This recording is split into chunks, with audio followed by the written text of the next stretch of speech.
Hello, Dr. Thibodeau. This is my digital learning and leading self-assessment evidence of learning number 1. So 5 minutes is not a lot of time, so I'll just jump right into it.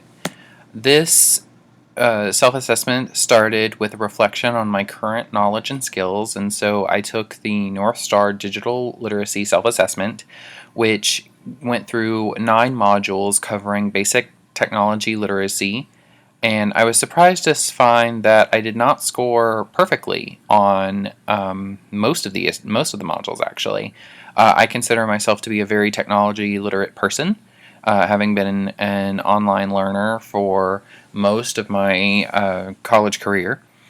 And so finding that I scored lowest in Mac OS X operations was surprising, considering I've been using a Mac for the last 5 years for all of my schoolwork, essentially.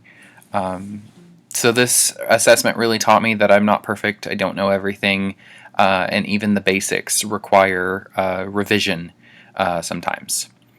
My next step was to reflect on this sort of module that I found, this lesson that I found in my Texas Teaching certificate course through Texas Teachers. It's the Know, Want, Learn, and How chart, which is used by students when they're researching a topic. The KWLH teaching technique is good for students to activate prior knowledge, and so it stands for Know, Want, Learn, and How. What do I know? I know that when you're teaching students, you have to teach them in a language that they understand. Using technical jargon or vocabulary that they're not used to can be intimidating and cause them to disengage. And so it's very important that we teach students in a way that they're familiar with and that they understand, while knowing that not every technology is going to be appropriate for every situation. What may work for student A won't work for student B. What works for lesson B won't work for lesson C, and so on. I also know that technology offers students a chance to take control of their own learning.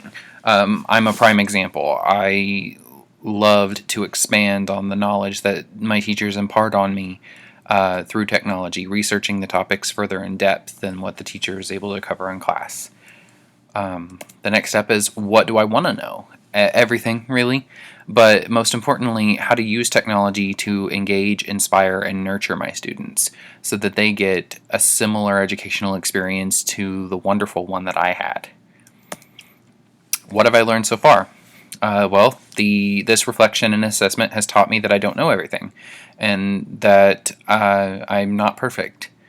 And it's also taught me that digital learning is more than just giving students a computer. The old adage is, you can teach a man, or give a man a fish and he'll eat for a day, but teach him to fish and he'll eat for the rest of his life. I think that is a perfect philosophy that can be applied here to digital learning and leading. How can I learn more? Completing this degree program, but really just getting in and doing it, researching the technology, and trying it out in my classroom when I get one.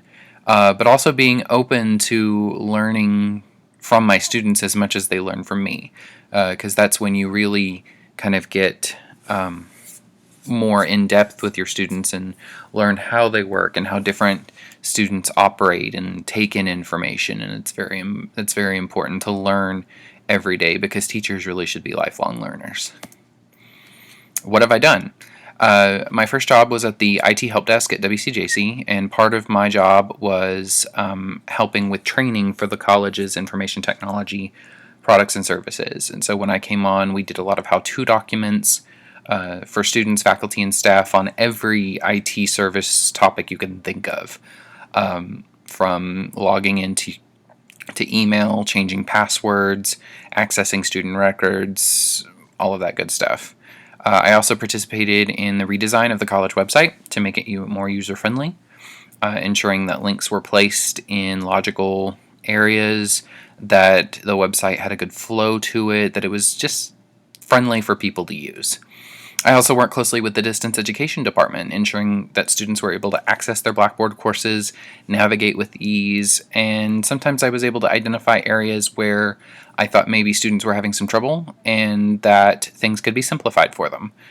which caused the distance education department to launch a redesign program with some of their faculty members to make those online courses better and more user-friendly. What will I do next?